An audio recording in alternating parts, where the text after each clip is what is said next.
batinku hanya ada dalam hadirat-Mu.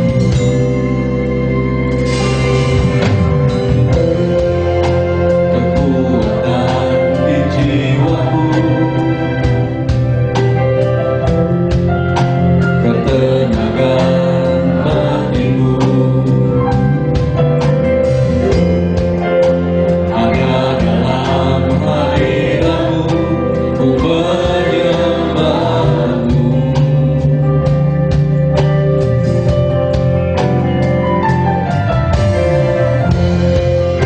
Tersungkur di hatimu, rasakan hadirat-Mu, rasakan hadirat-Mu. Takkan ku melepaskan-Mu, Kau cahaya bagiku, mengiringmu seumur hidupku, masuk dalam rencana-Mu Bapa. Pikiranku, kehendakku, ku serahkan padamu. Harapanku hanya di dalam-Mu, ku kan teguh bersama-Mu Tuhan. Jadikanku bencanamu untuk memuliakan-Mu. Mari jemaat saja katakan, mengiringku, mengiringku seumur hidupku, masuk dalam rencana-Mu Bapa. Pikiran kami Tuhan, segala kehendak kami Tuhan, kami berserah kepada-Mu.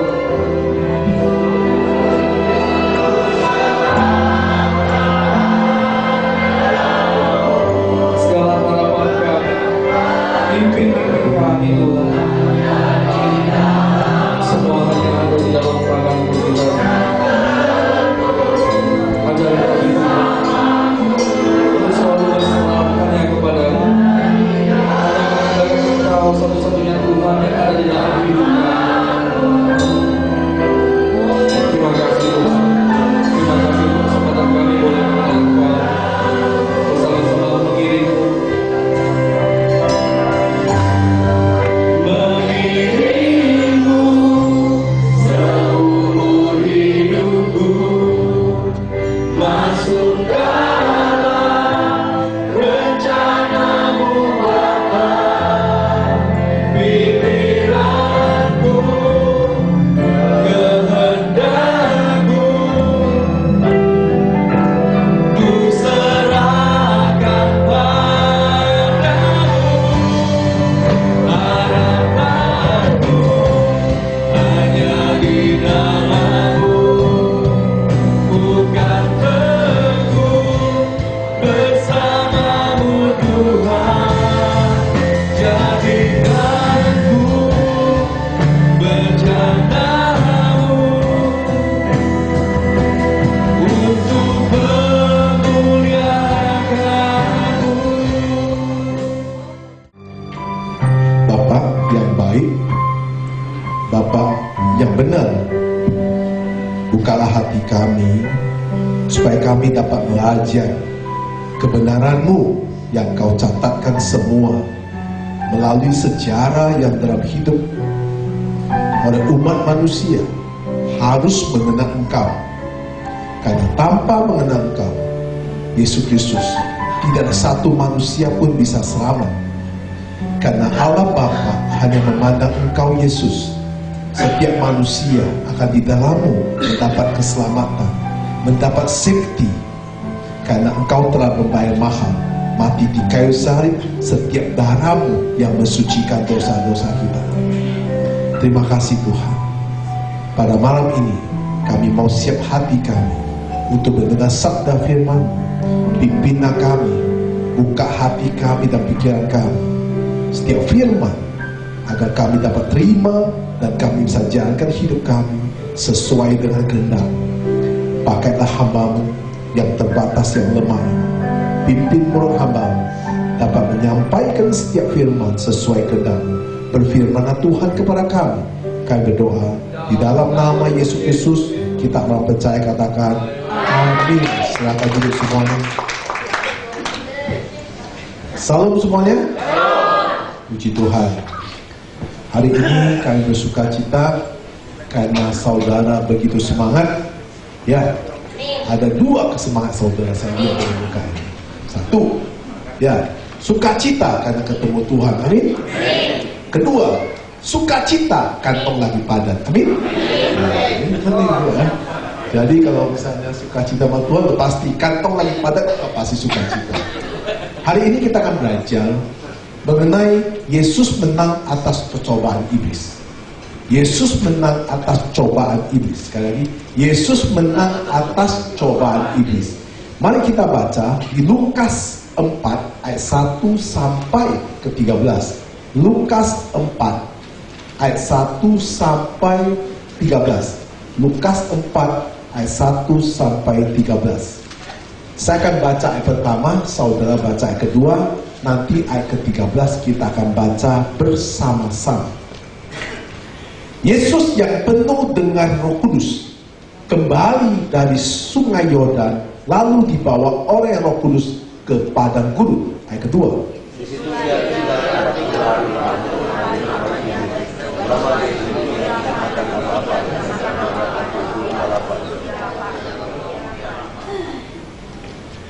Ayat ketiga, lalu berkatalah iblis kepadanya, jika engkau anak Allah, suruhlah batu ini menjadi roti.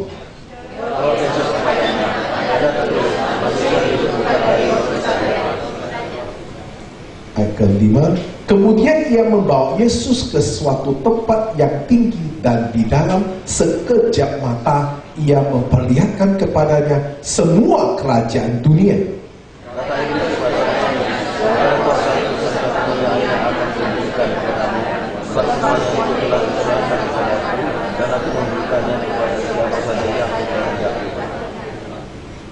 Jika engkau menyembah aku, seluruhnya itu akan menjadi milikmu.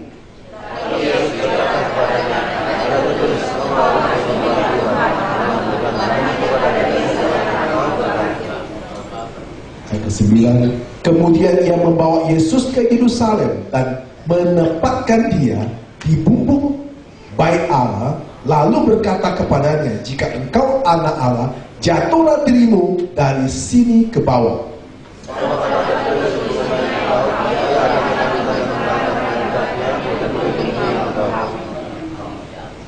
Ayat ke-11, dan mereka akan menantang engkau di atas tangannya supaya kakimu jangan terantuk kepada batu.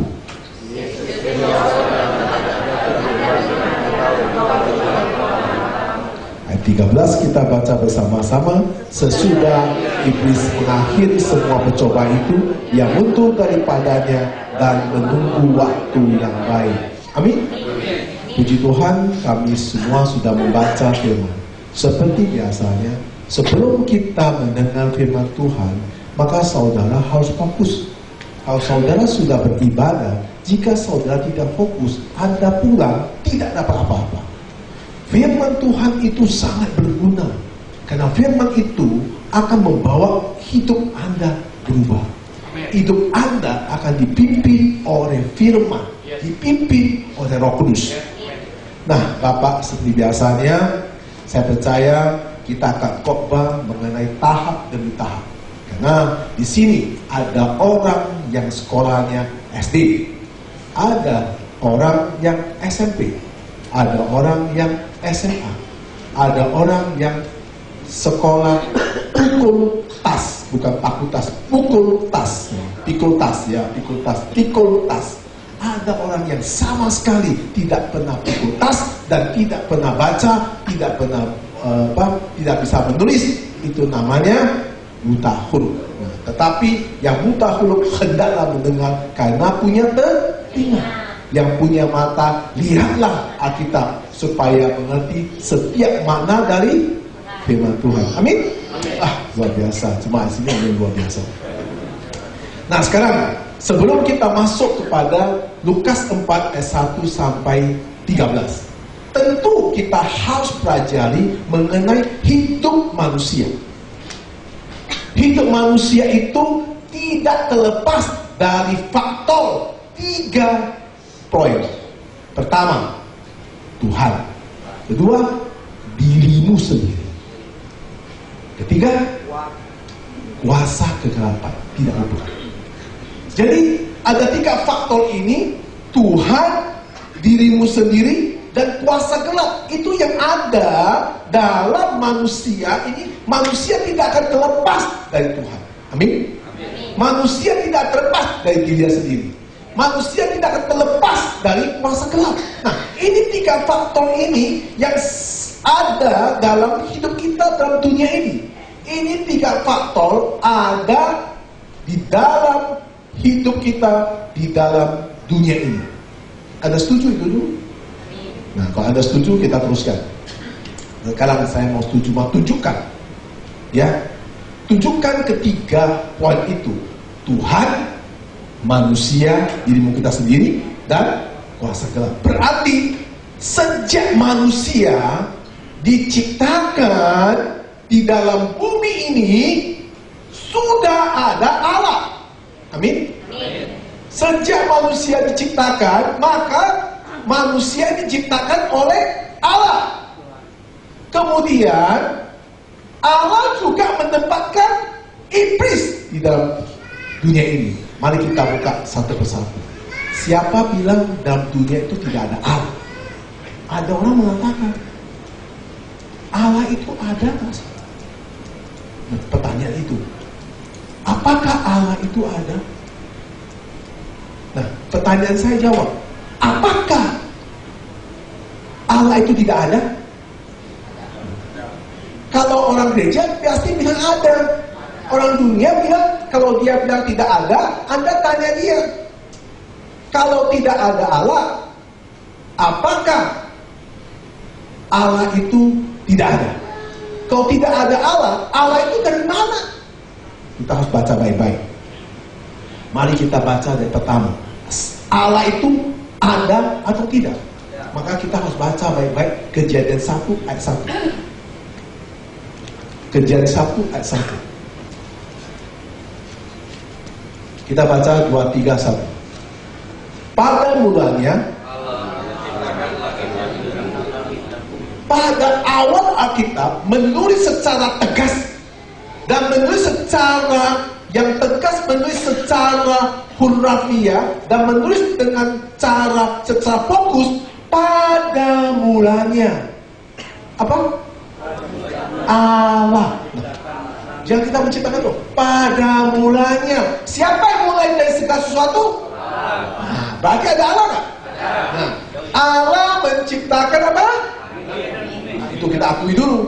Nah, kita harus akui dulu bahwa pada mulanya, bahwa Allah itu dulu mulai.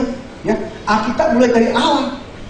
Ya, jadi kita nggak mulai kita ngomong Allah itu nggak ada. Kenapa? Pada mulanya Allah, ya, Allah. Kata mulanya nggak bilang manusia loh. Pada mulanya nggak bilang iblis loh. Berarti pada mulanya Allah itu. Maka saya bilang manusia tidak bisa lari daripada Tuhan, karena yang mulai menciptakan bumi dan langit itu siapa? Tuhan. Jadi pada mulanya itu Tuhan. Kenapa Anda bilang Allah nggak ada? Itu kan sencimping orang bilang. Alkitab mengajar jelas sekali, pada mulanya Allah itu ada. Dia menciptakan kita. Di langit ada Allah, di bumi ada Allah, karena Allah yang menciptakan. Oke, kita selesai. Kedua, manusia. Kita buka Kejadian 2 ayat 15.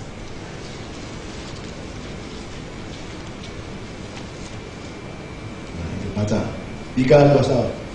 Tuhan Allah mengambil manusia itu dan menempatkannya dalam Taman Eden untuk mengusahakan dan Membinakan taman itu. Pada Tuhan Allah mengambil. Jadi pertama Allah menciptakan langit dan bumi. Tuhan mengambil manusia itu, menempatkan dia di mana? Nah, berarti Tuhan mengambil manusia, menempatkan di bumi. Jelas kan? Berarti yang menempatkan manusia di bumi siapa? Tuhan. Berarti untuk apa Tuhan menempatkan manusia di bumi? Supaya manusia itu mengusahakan menjaga semua milik Allah. Jelas tuh. Ya, itu 2 poin. Nah, itu 2 ya. 1, Allah itu ada, manusia itu ditempat oleh siapa? Manusia ditempat oleh siapa? Allah. Sekarang 3. Iblis itu bagaimana? Kita buka Kejadian 3 ayat 1. Baca baik-baik Kejadian 1. 3, 2, 1. Adapun ular ialah yang paling dari segala binatang yang darat yang dijadikan Tuhan Allah. Ular itu berkata kepada perempuan itu, tentulah Allah berfirman, semua pohon dalam taman itu jangan kamu makan buahnya. Bukan. Jadi pertama bisa, adapun ular ialah yang paling. Allah sudah ngomong, ya, yang binatang yang paling cerdik siapa? Yang paling pintar sancita siapa? Kenapa lu masih kenapa kamu masih bisa di bawah ular? Karena kita kalah pintar kan? Benar? Ini ular itu ada paling. Jadi segala binatang yang paling cerdik adalah ular. Allah sudah ngomong, saya tempatkan ular supaya ya kamu harus tahu dia itu paling cerdik. Baik, jelas tuh. Berarti manusia itu terdiri dari 3 hal: Tuhan, manusia, iblis. Iblis paling jahat. Makanya kita nggak bisa kalah iblis. Benar? Mampu nggak kau berantem sama iblis? Gak mampu. Nah ini saudara harus pelajari. Dalam hidup kita, ya, persoalan manusia itu adalah mengalahkan iblis. Karena Tuhan itu menempatkan manusia, tetapi Tuhan juga memakai iblis yang paling cerdik untuk mengganggu kamu. 3 hal ini. Dan mengerti 3 hal ini? Nah, saudara-saudara, yang selalu membuat manusia dalam masalah, yang selalu membuat manusia ada dalam masalah, apa yang iblis selalu pakai untuk mengganggu manusia sehingga manusia itu bermasalah? Apa yang iblis pakai? Kan iblis cerdik kan? Benar? Iblis pakai apa? Jauh waktu itu. Iblis pakai apa? Iblis pakai apa? Ini manusia ya. Iblis pakai apa supaya manusia itu jatuh dosa? Iblis pakai apa supaya manusia itu hidup itu ketakutan? Iblis pakai apa supaya manusia itu tidak naik surga? Iblis pakai apa supaya manusia itu hancur hidupnya? Cabai-cabean, Pak. Enggak apa? Anda baca baik-baik. Kalau saudara bilang iblis itu ganggu kamu ibadah, no. Iblis itu ganggu kamu waktu baca kitab, no. Itu iblis yang tahun 45. Iblis tahun 2014 bukan iblis seperti itu. Bukan serang-serang yang giginya panjang itu, bukan. Jadi kita jangan selalu menganggap bahwa iblis ganggu kita baca kitab. Kita nggak bisa baca kitab, kita bilang iblis ganggu kita. Kita nggak bisa ibadah, iblis ganggu kita dan ibadah. Bukan. Nggak mungkin iblis ganggu kamu, karena iblis tahu. Karena iblis itu cerdik. Nah, Apa yang iblis ganggu kamu? 3 hal iblis ganggu kamu. Pertama, sepan. Apa itu? Makan. Kedua, mata. Ketiga, keangkuhan kehidupan kamu. Kita buka dulu ya Kejadian 3 ayat 6. Kejadian 3 ayat 6. Nanti saya jelasin. Adapun Kejadian 3 ayat 6, sorry. Perempuan itu melihat, ya. Perempuan itu melihat bahwa buah pohon itu baik. Jadi perempuan itu pakai apa? Mata melihat. Untuk dimakan apa? Bicara perut. Ya, sedap kelihatannya, ditahan orang ya.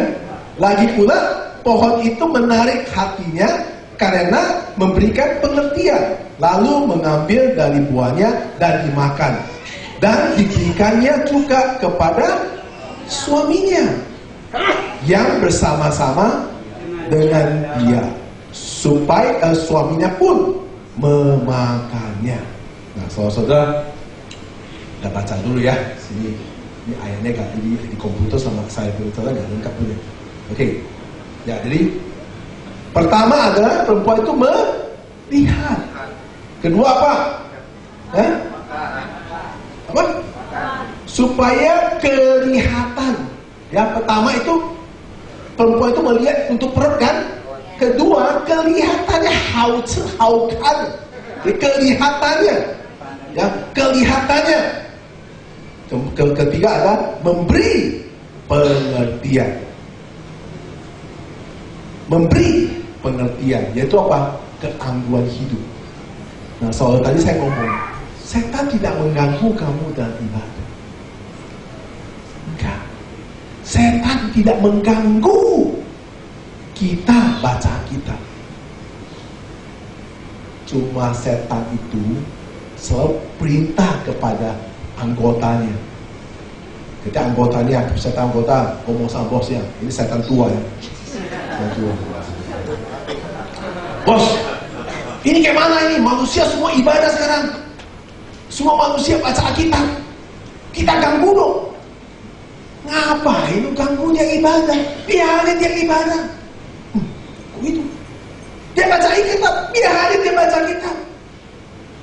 Jadi ganggunya apa, bos? Kok kita nggak ganggu dia waktu ibadah?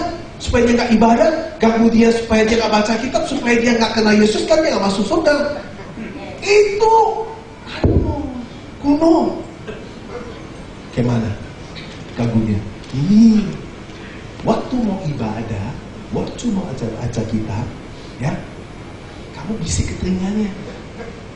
Banyak, Samuel mau ibadah. Contohnya, Samuel mau baca kitab, dia bisik telinganya. Kenapa? Makan dulu. Itu di bawah itu ada kue tiap akok. Kemarin tutup, hari ini dia goreng pakai nakcong. Dia pergi makan. Ya, kalau udah makan, ya lupa. Dia nggak malas. Aduh, mau main lagi? Malas apa? Mau baca kitab? Udah kenyang, aduh malas. Tidur dulu. Nah, setan simple. Kan setan bilang setan itu bukan setannya. Itu bukan setan, itu kita. Itu bukan setan. Ngapain dia ganggu seperti itu? Benar? Itu zaman kuno, zaman sekarang itu cuma bisa aja. Sama ya? Makan.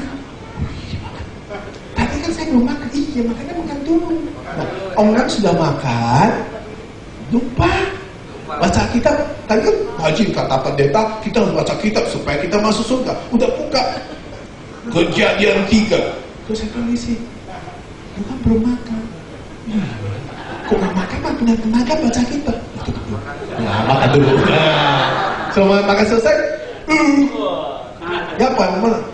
Capek tidur dulu. Lupa. Tadi kan nggak baca kitab, sudah lupa. Ibadah juga begitu. Kalau sudah makan, sudah beribadah, nanti soalnya lah, kenyang-kenyang malah gak enak duduk. Kenyang-kenyang gak enak tuh. Setan mengganggu seperti itu Bapak dan Ibu. Gak seperti setan yang dulu. Mak Lampir, Dracula, itu feeling. Simple. Kan Alkitab sudah mencatat. Ular itu cerdik.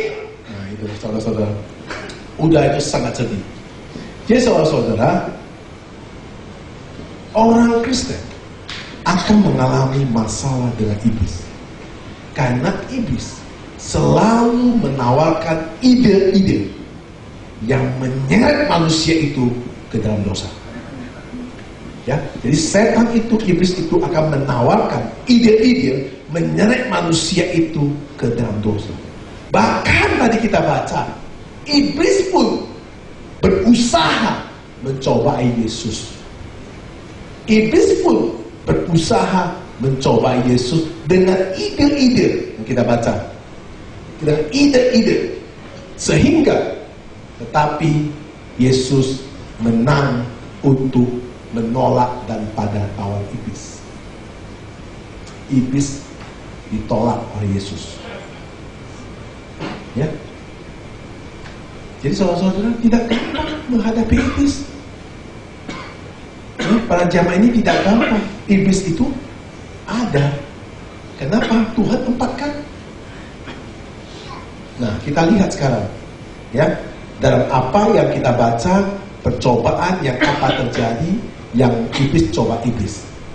Adam kan gagal, ya. Adam gagal. Kenapa? Karena iblis bisik kepada Hawa, itu kamu lihat, itu enak dimakan, benar? Ya, kelihatannya bagus, ya. Nah, itu indah kan?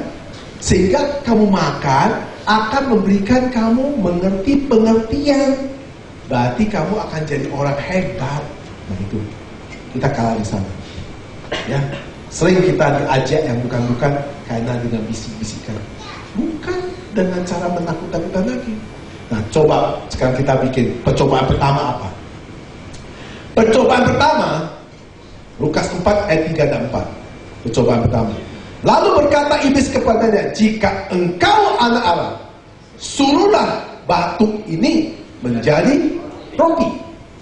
Jawab Yesus kepadanya, ada tertulis, manusia hidup bukan dari roti saja.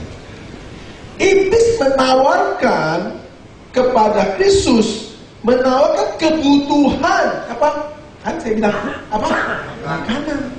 Yesus sudah 40 hari 40 malam tidak makan. Ya, Alkitab tidak mencatat tidak minum. Alkitab tidak mencatat tidak makan. Tentu iblis memakai cara itu karena dia cerdik. Halo, bos, makan enak aja. Nah ini makanan pertama. Ya, saudara-saudara, kalau kita ya tidak bisa mengalahkan iblis, maka kita akan hancur hidup. Karena hidup manusia semua karena perut. Semua manusia gagal karena perut. Wow, kalau perut sudah bisa perut itu enggak toleransi, ya. Istri suaminya kalau bisa perut, waduh, suami kok lapar, mana pernah pikir istri. Istri kok lapar, mana pikir suami. Tapi lucu, suami istri pikir anak mau makan ya, kasih anak makan. Anak gak pernah pikir orang tua kalau makan. Ada gak anak mau gitu? Enggak ada. Nah itu satu ajaran yang membuat kita selalu tidak mengerti. Kita harus bisa mengendalikan masalah-masalah fisik. Karena iblis tahu bahwa manusia selalu khawatir soal fisik. Kegagalan manusia adalah semua kekhawatiran soal fisik. Soal makan. Kenapa takut gak makan? Takut sakit. Ya, kita kalau nggak makan takut sakit, takut nggak punya tenaga, ya. Iblis selalu pakai supaya kamu makan dulu. Iblis juga tahu, ya, manusia itu butuh makan, manusia itu butuh minum. Kamu lihat berapa banyak orang mati karena kebanyakan makan. Zaman dulu sama zaman sekarang berbeda, Bapak Ibu. Kita kita lihat sensus ya. Saya lihat sensus satu buku ya. Dari tahun 65 sampai 70, orang meninggal rata-rata usia itu 70 sampai 85 tahun. Sejak tahun 80 ke atas, orang meninggal semua rata-rata di bawah 60. Faktor apa? Gara-gara ayam goreng itu. Gara-gara ayam goreng. Kenapa?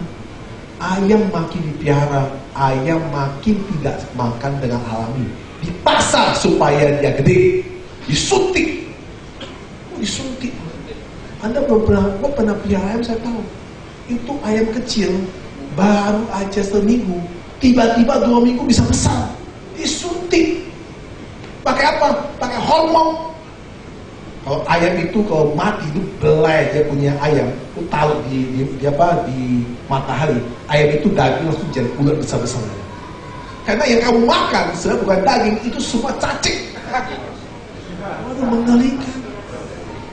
Coba bayangkan itu kau makan di perut kita jadi apa? Satu. Kedua, makanan sekarang orang pakai apa? Pakai perwarna, pakai apa? Pakai itu perwarna tekstil. Itu racun. Semua makan akhirnya lu lihatlah muka kita. Kadang-kadang di kaca hampir sama dengan ayam. Mirip. Ya, kalau lihat daripada warna kulit kamu sama baju kita nggak bisa beda. Kalau kita nggak pakai baju udah nggak ketahuan, soalnya sama dengan kastil sama warnanya. Itu mengerikan sekali. Ya, faktor makan. Minum juga begitu. Ya, minum juga sekarang lihat. Minum itu, aduh, banyak orang jual minuman. Tetapi gak tahu air dari mana, gak peduli. Maka akhirnya disepi orang umur pendek karena faktor 2 itu. Maka setan itu berkuasa di dalam bumi itu, membiarkan kita. Maka saudara-saudara, kita harus benar-benar menjaga. Benar-benar menjaga makanan supaya kita sehat. Kalau saudara sakit, kenapa? Karena takjia. Harus benar jaga. Visi itu selalu digunakan setan. Kalau kamu sakit, pasti kamu pergi. Orang kalau udah sakit, orang gak pernah bicara uang, orang gak pernah bicara apapun, selalu bertanya kapan dia sembuh. Kapan dia sembuh? Kapan dia sembuh? Lu suruh dia apa aja mau. Ya, saya pernah besuk satu orang. Ya, orang sakit. Dia bilang gini, Pak, obat apa aja gua mau makan. Saya kasih, ini orang di seberang. Saya kasih dia minyak batu. Suruh tahu mukanya. Ya. Tetap mati. Udah. Saya gak tahu semua mati. Kenapa? Nggak bisa hidup. Jangan pikir kita doang hidup, nggak ada. Masih bisa lagi nggak, Pak?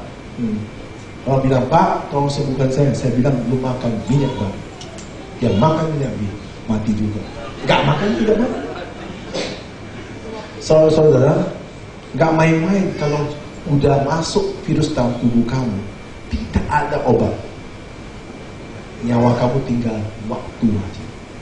Maka saudara, ketika Anda kalau tahu setan itu begitu jahat, begitu licik, begitu cerdik, Anda harus tahu setan tahu lagi apa kelemahan kita. Apa itu? Saudara, setan tahu. Maka setan tidak pernah ganggu kamu dalam hidup kamu. Saya katakan. Kenapa setan tidak pernah ganggu dalam hidup kamu? Tidak pernah ganggu kamu dalam usaha. Tidak pernah ganggu kamu untuk kaya. Setan tidak pernah ganggu. Karena setan tahu kamu itu tidak pernah puas dalam hidup kamu. Setan tahu. Gak pernah puas. Punya rumah, masih mau rumah. Punya istri, masih mau istri. Waduh, dicek beda. Punya suami orang, punya suami, masih mau suami orang. Waduh, itu juga cilaka. Ya. Punya mobil satu, gak cukup, masih mau mobil banyak. Setan tahu kamu tidak pernah puas. Gak pernah mencoba. Coba kamu tanya diri kamu, waktu 20 tahun lalu, ya, papamu naik sepeda, ya, jual botol, Cui Cangbo, gitu kan, awal, jual kuning putut, orang masak Medan bilang, jual apa? Botol bekas, Cui Cangbo. Kamu bilang, papa, mau ikut. Coba pakai baju satu, pakai celana dalam. Ya, waktu kamu kecil. Sekarang kamu sudah tidak jual itu. Papa lu sudah meninggal, sekarang punya rumah. Tapi lu bilang ini, tidak cukup. Saya harus berhubungan. Maka orang semua pemakan. Itu kita dulu. Dulu bagaimana sekarang? Diberkati gak cukup, diberkati gak cukup, diberkati. Pernah tak kamu coba mengatakan gini, Tuhan, kalau Tuhan bisa memberkati aku naik sepeda motor sudah 20 tahun. Kalau seandainya aku punya satu mobil Avanza aja, saya akan lagi ke gereja. Benar? Sudah punya, kenapa? Tuhan, gak bisa cepat Tuhan. Gak bisa cepat. Ya, kurang mantap. Bisa BMW. Nah itu gak cukup. Nah itu setan tahu. Maka kita lihat setan biarkan kamu mati sendiri karena kamu lu kejar. Akhirnya apa? Gak cukup. Akhirnya gak cukup. Akhirnya masuk penjara sendiri. Gak pernah. Setan bilang, aku tidak pernah urusan sama kamu masuk penjara loh. Gak pernah. Karena kamu loncat sana loncat sini, selangkah akhirnya apa? Masuk penjara sendiri. Kamu sendiri gitu. Yang cari kamu sendiri, yang mati kamu sendiri, yang masuk penjara kamu sendiri, yang mau keluar kamu juga sogok untuk keluar sendiri. Semua kamu sendiri. Gak ada siapa bilang, mau tidak mengganggu kamu. Tapi bilang, siapa setan kurang ajar tentang mengganggu saya. Saya bilang, kapan mau ganggu kamu? Aku cuma kasih tahu kamu aja. Diganggu di matamu, itu lo bagus. Saya kan cuma kasih tahu, ini lo bagus. Sehingga apa? Iya. Itu lu cantik. Iya. Saya tuh cuma kasih tahu kamu aja. Saya nanti waktu kamu jalan-jalan, ya mesti tahu istri kamu udah tua. Itu cewek lebih cantik. Iya betul. Kamu kan punya duit. Takut apa? Iya betul juga. Itu saya tuh cuma hanya kasih tahu kamu di mata kamu, sudah itu aja. Dia gak pernah bilang, ayo habis enggak. Dia cuma fisik doang. Kamu mati sendiri. Iblis itu cerdik. Udah kasih tahu Alkitab, baca baik-baik. Ya. Orang sampai ke gereja, orang sampai usir setan di rumah orang sampai tumpang-tumpang tangan, itu percuma. Karena iblis cerdik, dia sebagai bisikan aja. Satu bisikan iblis, itu orang akan jatuh ke batu. Kenapa? Iblis tahu hati lu paling dalam maunya apa. Iblis tahu. Dan iblis tahu kita itu tidak pernah puas dalam hidup kita. Gak pernah puas. Ada aja komplain. Coba kamu periksa diri kamu.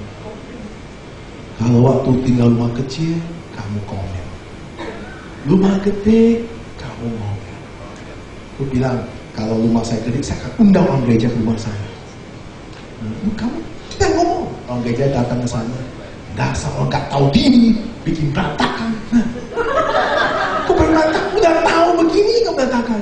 Ya, gak tahu berterima kasih, ngoceh-ngoceh. Akhirnya, gak baik kita udah. Akhirnya kamu jahat. Kenapa? Siapa yang ganggu kamu? Nah, dari diri kamu sendiri kan? Karena tidak merasa puas, tidak bisa menerima orang. Kenapa? Merasa diri eksklusif. Kamu bau, saya wangi. Kenapa tuh kamu turun bau? Kamu gak merasa bau? Nah, ayo kita kembali. Ya, itulah kelemahan manusia. Maka iblis menyerang habis-habisan kepada manusia. Ya, itulah kelemahan manusia. Maka iblis menyerang habis-habisan pada manusia dengan makanan. Jadi wajah pertama 3. Pertama makanan. Kita bicara makanan. Kedua apa? Mata. Ketiga apa? Keangkuhan. Nah, sekarang kita bahas makanan.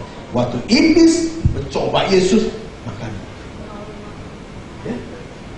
Apa yang katakan Yesus? Ya, yang ayat 3 mengatakan, lalu berkata iblis kepada, jika engkau ada Allah, suruhlah batu ini menjadi roti. Jawab Yesus, kepadanya. Ada tertulis, manusia hidup bukan dari roti saja. Yesus bisa menolak. Karena apa? Karena Yesus dipenuhi dengan Roh Kudus. Ya. Kalau kita tidak bersama Allah, tidak mungkin kita sanggup menolak iblis. Tidak sanggup. Gak mampu. 1 inci pun kamu gak sanggup. 1 langkah pun kamu tidak sanggup menolak iblis. Kalau kita tidak ada bersama Kristus dan kemuliaan Allah, Roh Kudus tidak pimpin kita. Gak mungkin. Karena kedagingan kita itu benar-benar sangat suka makan. Sangat suka makan. Siapa sih tidak suka makan? Ya, setahu saya. Kecuali mati ya. Ada zombie ke sini. Kalau manusia semua suka makan. Sangat. Saya udah sering kalau bilang kita nggak mau makan kaki babi. Oh ya, puji Tuhan nggak mau makan. Tiba-tiba nggak tahu siapa kasih tahu di meja. Ya, nggak mau. Tangannya ambil, nggak mau. Nggak makan. Saya bilang nggak makan, tapi mungkin ada babinya. Bisa tolak? Nggak bisa. Nah itu makanan. Ya. Waktu kamu panas darah, gak boleh makan gorengan. Tapi kalau kamu lihat gorengan, aduh gak tahan. Ya, itulah kita. Nah, saudara-saudara, maka itu, sebab itu, kita harus kuat untuk melawan iblis. Dengan apa kita lawan iblis? Maka dengan firman. Yesus itu ngajar. Yesus menjawab, dan tertulis, manusia hidup bukan dari roti saja. Manusia hidup dari firman. Yesus melawan iblis bukan dengan tonjokan, tapi Yesus melawan iblis dengan perkataan, yaitu firman-Nya. Maka saudara dilengkapi oleh firman Tuhan. Lain. Saudara punya pikiran dilengkapi firman Tuhan, hati saudara dilengkapi firman Tuhan. Wah, lain saudara. Ya kenapa? Karena 1 inci pun setan gak bisa ngawur.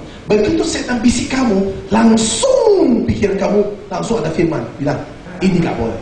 Oh, langsung. Kok pikiran kamu gak ada firman Tuhan? Langsung iblis ngomong kamu, langsung kamu juga lakukan. Ini begitu. Bedanya. Kok pikiran kamu ada firman Tuhan? Pembarui akalmu firman Tuhan. Begitu iblis ngomong sama kamu, langsung bilang, oh tidak, firman Tuhan mengatakan tidak boleh. Langsung ada satu yang kamu tangkis begitu. Itu saudara-saudara. Kenapa saya katakan begitu? Karena kita butuh Tuhan untuk melawan iblis. Kita tidak mampu melawan iblis. Karena yang mencipta iblis siapa? Bukan manusia mencipta iblis. Bangsa yang baik-baik. Dari Kejadian 1 ayat 1, Kejadian 2 ayat 15, dan Kejadian 3 ayat 1, manusia tidak pernah bisa cipta iblis. Ada nggak kita tidak manusia cipta iblis? Ada.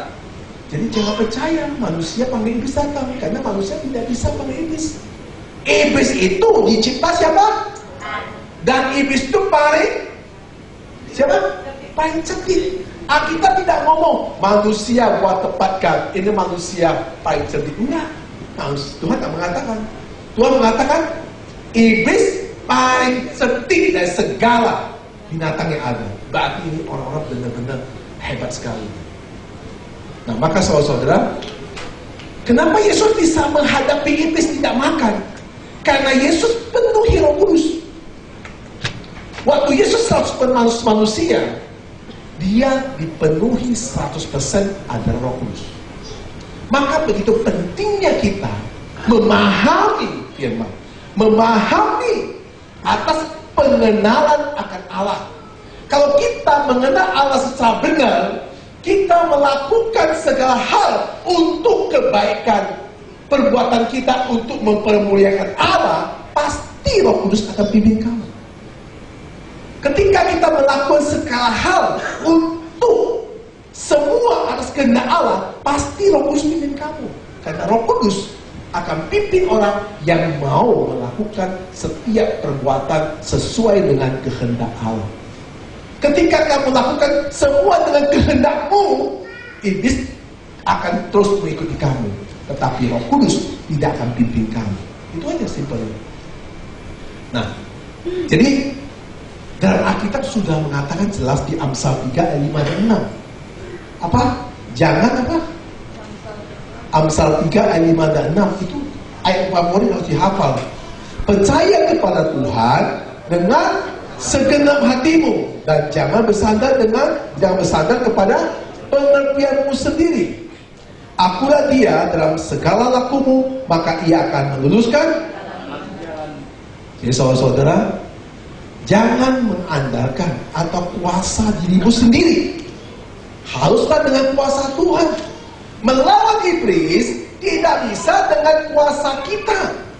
Karena kita itu dicipta Tuhan, tetapi kita tidak dicipta Tuhan untuk melawan setan. Yang harus melawan setan itu kita harus panggil Yesus.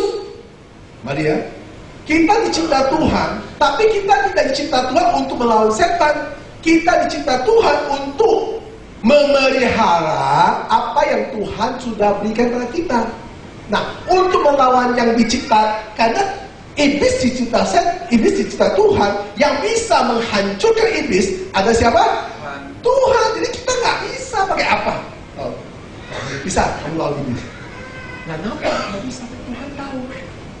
Ini nggak baik-baik. Jadi jangan kamu sering dibohong oleh ajaran-ajaran yang nggak benar. Ya, ayo kita berperang. Saya punya kuasa, saya bisa usir setan. Jangan kamu percaya. Kalau dia tidak pakai nama kuasa Allah, setan nggak pergi. Jangan pergi. Ketika orang pergi pasti akan pakai dalam nama Yesus. Pasti dia pakai nama itu. Benar? Nggak ada orang pakai dalam nama Amen. Memang gila lu. Ya, ngapain kau dengan nama kamu? Nggak mungkin kan? Nggak ada terjadi. Jadi apa? Hanya Allah yang bisa menghancurkan setan. Melalui apa? Melalui firman-Nya. Jadi Alkitab sudah mengajarkan, akulah Dia dalam segalaku, maka Ia akan meluluskan jalanmu. Ya, jangan mengandalkan kekuatanmu. Jangan ada kuasa mengandalkan Tuhan. Itu yang pertama. Yang kedua, mengenai apa? Mata. Ya, percobaan kedua. Lukas 4 ayat 5 sampai 8. Mata. Kemudian dia membawa Yesus ke suatu tempat. Kemudian iblis membawa Yesus ke suatu tempat yang tinggi. Dan dalam sekejap apa? Mata, ia memperlihatkan kepadanya apa? Semua kerajaan dunia. Ayat ke-6.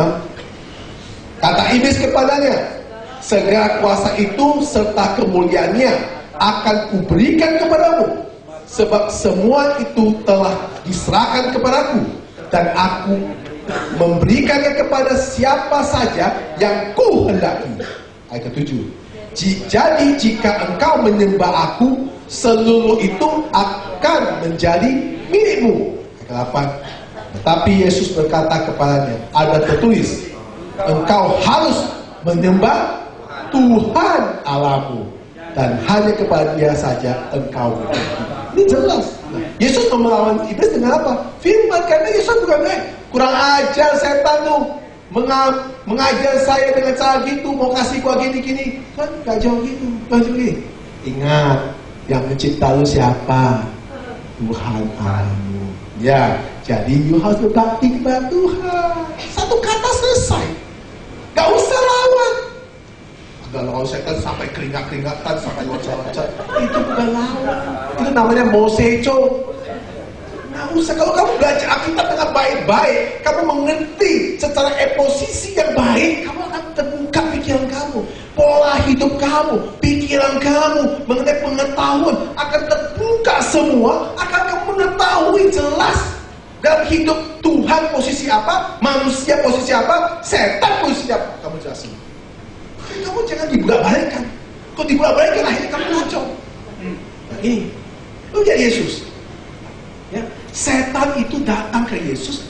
Dia tahu mata manusia tidak kuat. Dia bawa Yesus dengan sekejap mata. Dia ini semua harta, semua kekayaan, semua ini kasih kamu. Cuma Yesus, dia perintah setan. Setan bilang Yesus, kamu nyembah aku sekali saja, semua jadi kamu.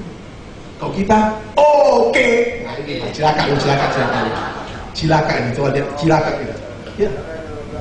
Kita manusia itu ya, aduh Bapak dan Ibu, kalau udah lihat uang, apapun oke. Itu cilaka luar biasa. Ya, Yesus pun kamu jual, aduh masa dosa. Makanya saudara-saudara, ya semestinya kamu lihat uang. Hei iblis, kamu lagi ngomong, hei iblis, hanya saya taat kepada Tuhan. Taat tidak alamu. Jangan mencobai saya dengan uang. Kasih boleh, tapi jangan coba-coba. Sama aja.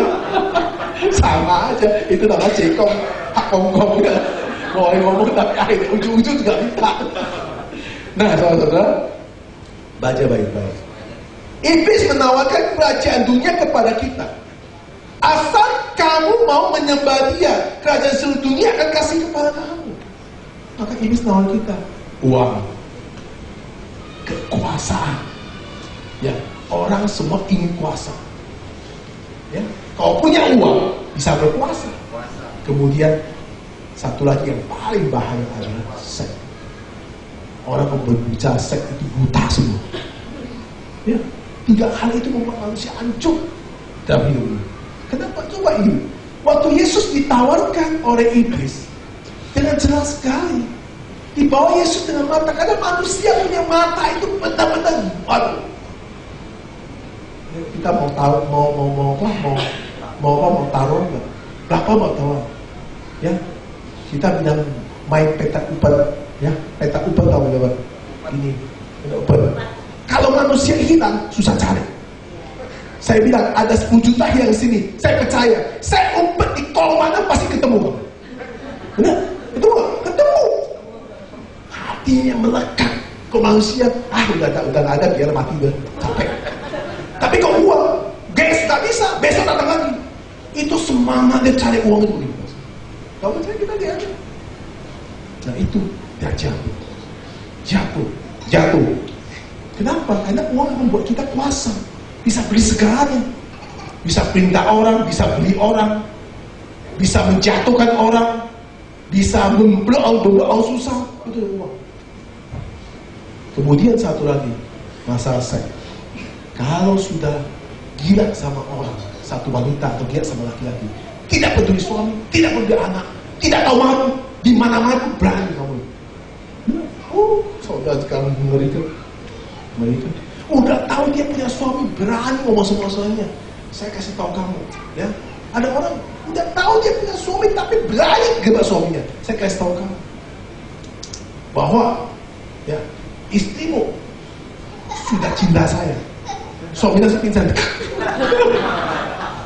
Sekarang kalau udah cinta, gak peduli suaminya.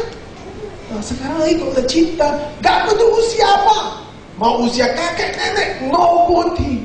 Kalau cinta apa sama nenek? Itu gila, ya. Manusia gila. Itu daging itu ya begitu lemah. Daging itu begitu membahaya. Magnet daging itu begitu kuat antara manusia dengan manusia, antara kita dengan orang lain. Apalagi yang cabai-cabai, waduh cabai-nya makin dekat makin pedas, makin dekat makin pedas. Ya, gua nggak ngerti kenapa bisa begitu. Karena cabai kan, saya kan menyebut cabai yang makin pedas sampai nangis segala lagi. Ya. Kalau jeruk itu hambal itu. Saudara itu mengerikan Bapak dan Ibu. Nah itu kenapa? Karena tawaran setan yang sangat menggiurkan kita. Membuat kamu tergiur dengan uang, dengan kekuasaan, dengan seks. Begitu banyak pelayan jatuh karena uang. Begitu banyak pelayan jatuh karena perzinaan, karena seks. Begitu banyak pengusaha jatuh karena masalah uang. Begitu pengusaha banyak jatuh karena apa? Karena main sama sekretaris. Semua habis itu. Bersyukurlah Amin masih utuh ya. Kata Amin kuat, kecuali diikat di sama-sama kamarnya gak kuat. Kalau dibebas ya kuat. Mati matanya kamu itu udah labu. Kalau mata lo harus bikin katarak dibuang. Kalau katarak dibuang itu bisa silang. Ya, kalau usia udah 50 katarak dibuang 1 lapis supaya terang lagi, bisa silau itu. Nenek pun cantik jadinya. Silau. Kita kembali. Walaupun sekalipun mematikan, kelemahan manusia adalah uang, kuasa, dan seks. Maka manusia itu sangat-sangat sombong karena ketika dia memakai power ini, kekuatan uang, kekuatan kuasa itu untuk melakukan apa saja, maka sering manusia itu menempatkan dirinya dengan tujuan hidupnya yang tidak jelas. Nah, itu ayat jelas mengatakan Yesus kuat, Yesus penuh Roh Kudus. Dia jawab setan, bukan urusanmu. Aku tidak mungkin bersama kamu karena engkau harus menyembah yang menciptamu siapa? Tuhan. Yesus tahu yang menciptakan dia siapa. Untuk apa lawan dia? Maka kita sebenarnya tak perlu lawan iblis, lawan dirimu sendiri. Ngapain lawan iblis? Dirimu sendiri kuat nggak kamu? Ya. Kalau kita kuat untuk tidak mendengar orang yang ngocehan, bisik-bisikan, berarti kamu lulus. Kalau kamu kuat melihat sesuatu, kamu tidak mengambil, berarti kamu kuat. Ujian paling besar orang kerja di bank, bank. Itu bank tiap hari dia uang kan? Wah, itu ujian apa? Saya tanya teman saya mau kerja di BCA gitu. Ujian apa? Satu minggu, ya dia dikelilingi dengan uang, makan di meja uang, duduk di kursi uang, sampai nek uang itu keluar. Saya bilang nek uang, itu dia uang kan? Ambil satu lembar aja, pasti lebih dia otaknya. Bisa nggak? Siapa yang store uang lebih satu lembar? Pikiran kamu tidak ada pikir. Lama-lama, gak ketahuan 2 lembar, gak ketahuan 3 lembar, gak ketahuan 4 lembar, kirim ke penjara langsung. Gitu kan? Satu, aman, puji Tuhan. Satu, aman, puji Tuhan. Ya, itu otak semua itu kan latihan.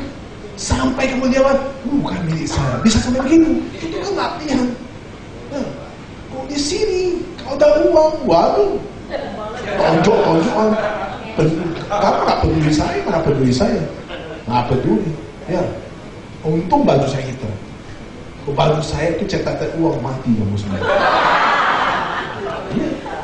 Saya percaya tiap hari ibadah. Maka saya pikir kalau hari Jumat sebenarnya nggak pakai baju hitam, harus pakai baju yang uang kan? Masih segar semua. Saya bilang amin. Asal otak kamu aja kan? Waduh, Bapak dan Ibu, inilah diajarkan. Nah, kita lihat tadi ketiga, ya, keangkuhan kehidupan.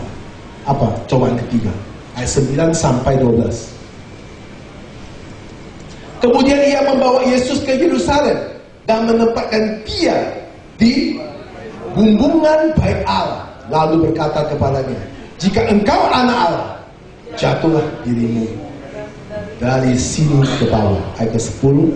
Sebab ada tertulis mengenai engkau, ia akan memerintahkan malaikat-malaikatnya untuk melindungi engkau. Ayat ke-11. Dan mereka akan menantang engkau di atas tangannya supaya kakimu jangan terhantuk kepada batu. Itu adalah keangkuhan. Manusia itu ya kalau sudah merasa pintar, itu sombong yang minta ampun. Sombong.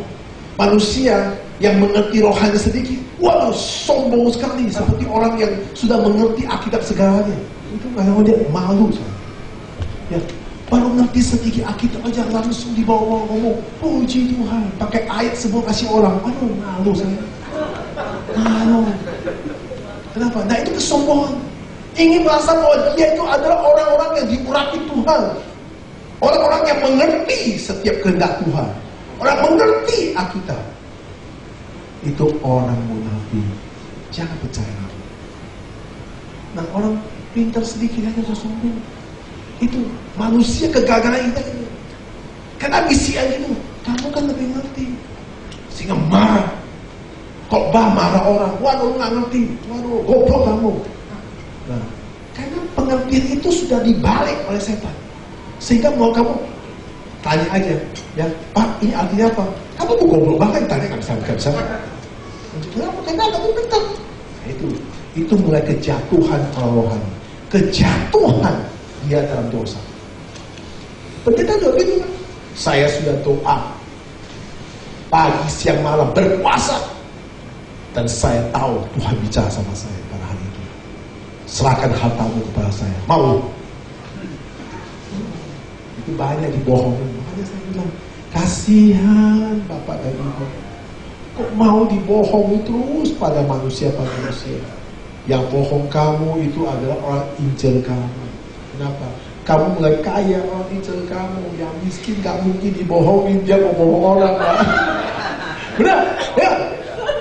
Kamu miskin gak mungkin dia bohong orang. Dia juga bingung, siapa mau bohong saya mau bohong orang. Orang gak ngerti saya.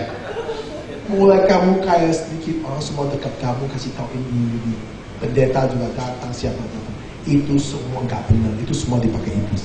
Usir semua. Bisa? Kenapa lu mau usir?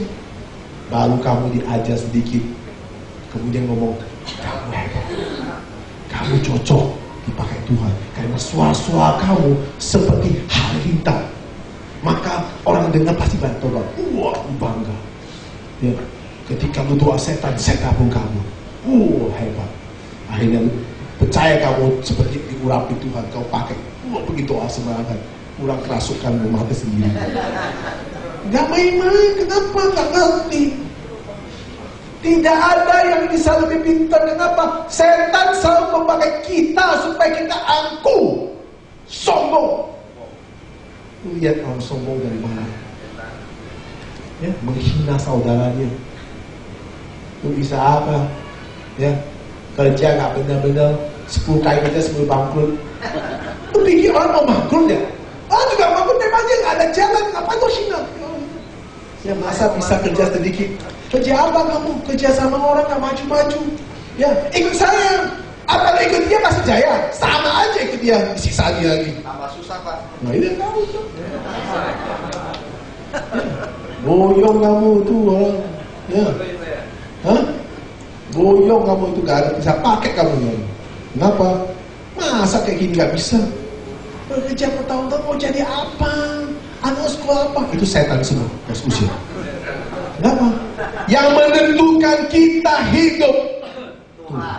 Yang menciptakan kita Tuhan. Yang menciptakan setan Tuhan.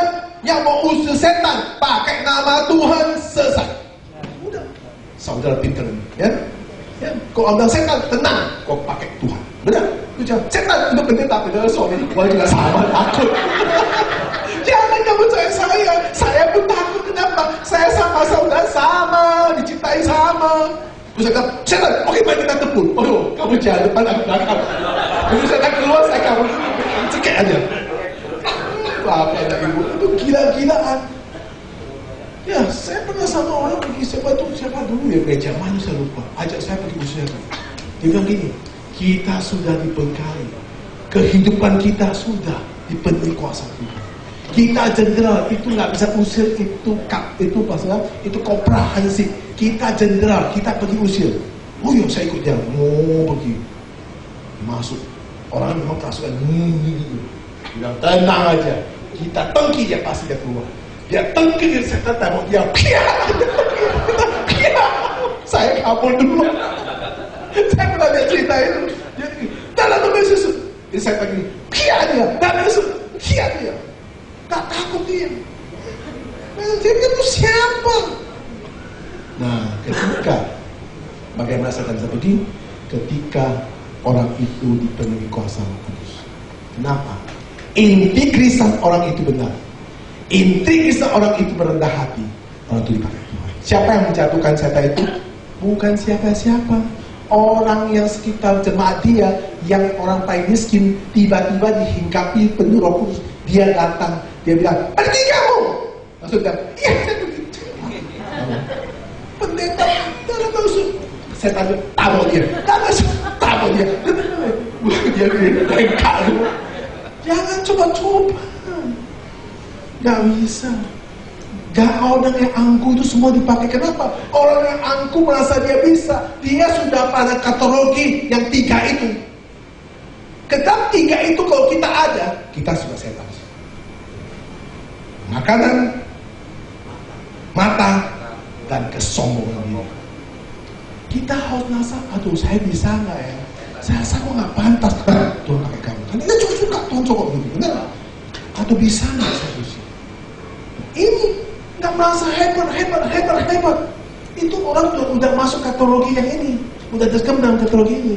Nah ketika Yesus ditawarkan, kalau kamu mau, loncat aja dirimu di bait Allah yang paling tinggi, maka malaikat akan jemput kamu.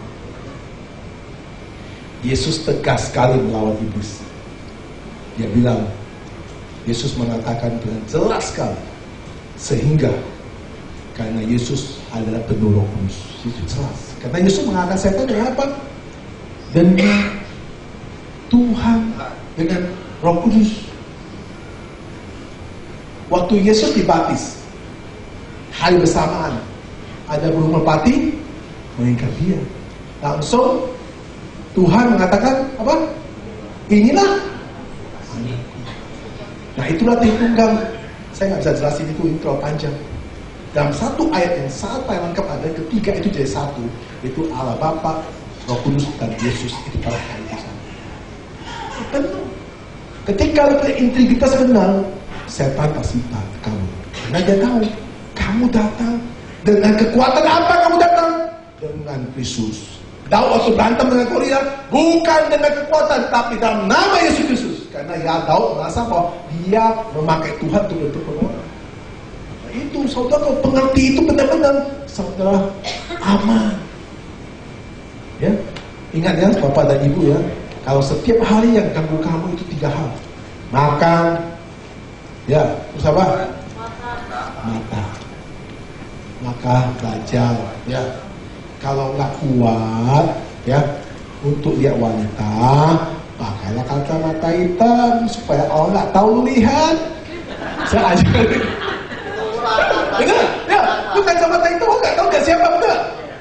Udah kamu tahu mata keranjang masih pakai mata keranjang itu, apa sih? Semua tak sama kamu buat mata keranjang masuk. Pakai kacamata hitam, aman. Benar. Yang ajar saya buat saya, pendeta saya itu ajar saya. Dia bilang gini, kalau kamu kalau gak kuat dia mbak uang, dia cewek, pakai kacamata hitam ngomong sama orang, orang nggak tahu dia. Padahal orang pikir kamu lihat dia, padahal dia sampai. Kacamata hitam, udah, ya, tuh pakai kacamata hitam. Kamu tahu saya ngomong sama, nggak tahu kan? Saya ngomong nggak tahu. Itu kacamata hitam, aku diajarin, makasih ajar saudara. Ya, ini ajar nggak bener, ajar nggak bener. Nah, tapi saudara-saudara, mata itu buat kita rusak semua. Ya, orang nggak mau gereja ini mata itu, mata semua. Mata selalu aku mau ini, mata selalu. Ya, kemudian apa? Kedagingan kita. Maka saudara-saudara, tadi saya sudah jelaskan 3 hal. Belajar baik-baik, fokuskan itu, karena Tuhan ada. Manusia itu dicipta oleh Tuhan. Iblis itu cerdik sekali. Selalu membuat kita, jebak kita dengan sangat-sangat halus. Iblis tidak pernah menakutkan kita dengan kasar. Sangat-sangat halus. Dengan 3 hal iblis menjebak kita. Makanan, mata, dan keangkuhan. Kalau sudah keangkuhan, kita semua orang kita anggap remeh. Sama saudara, sama yang anggap kita paling kaya. Wah, kayak cincin, gigi palsu, ya, mata palsu, ya, mata palsu, ya itu apa? Yang biru-biru, sampai malu palsu, ya, semua palsu, ya. Kenapa? Karena merasa gue hebat, ya. Rambut palsu, ya, semua palsu. Kenapa? Karena menunjukkan bahwa saya kaya. Kenapa harus tunjukkan orang? Karena mau kamu supaya apa? Supaya kamu dipuji, diangkuhkan. Nah itu mulai setan mau pakai kamu. Ya. Maka itu Bapak dan Ibu belajar baik-baik. Kalau Anda belajar itu Anda kuat. Anda kuat sekali dalam kehidupan Anda. Tidak ada satupun orang bisa ganggu Bapak dan Ibu. Dan setan pun tidak akan ganggu. Kenapa? Karena di dalam dirimu penuh dengan firman, di dalam dirimu penuh dengan Roh Kudus. Gak ada ganggu kamu. Kalau dirimu penuh dengan setan, gak usah ganggu. Kamu ganggu sendiri juga mati sendiri. Karena gak mau ganggu kamu. Siapa yang mau ganggu kita? Coba kamu tanya. Kamu lihat semua sekarang dalam dunia ini.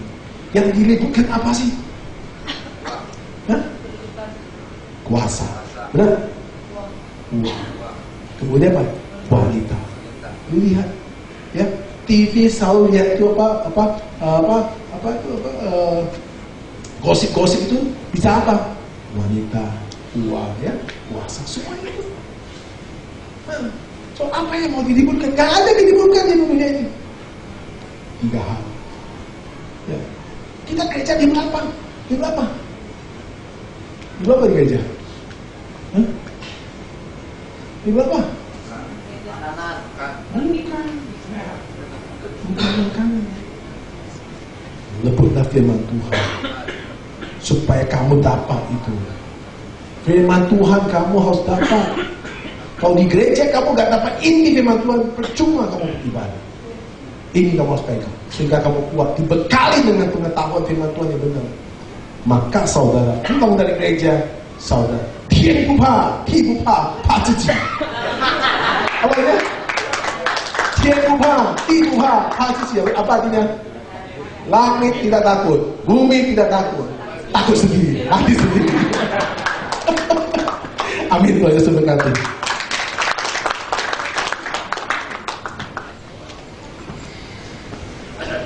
Bapa kami yang di surga, kami mengucap syukur kepada Tuhan atas pengajaran pada firman ini, bahwa Tuhan Allah kami yang menciptakan langit dan bumi, yang menempatkan manusia di dalam bumi ini, dan Tuhan yang melengkapi kami dengan anak manusia, yaitu Yesus Kristus yang mati di kayu salib. Dengan kematian Yesus, bahwa setiap manusia dibekali oleh kuasa Roh Kudus, sehingga setiap manusia diberikan hidup kekal, diberikan hidup dengan damai, diberikan hidup dengan sukacita bagi semua manusia yang percaya Yesus Kristus sebagai Allah. Karena melalui Allah semua manusia diselamatkan oleh Yesus Kristus. Kita bukan diselamatkan oleh diri kita, tapi kita diselamatkan di dalam diri kita, dalam diri Kristus. Kita ada di dalam diri Kristus. Pimpinlah hidup kita selalu mengerti akan hal-hal ini, percobaan-percobaan yang kita hadapi, karena dengan kedagingan kita yang selalu, yang keinginan dengan isi perut kita, yaitu makanan.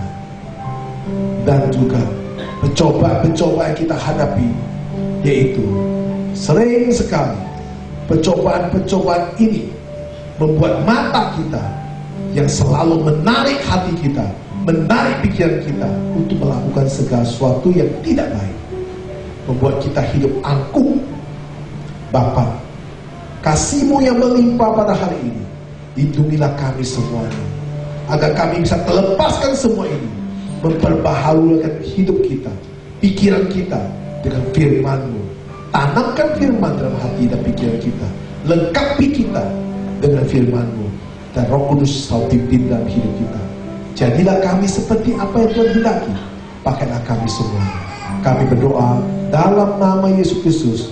Kita orang percaya katakan amin.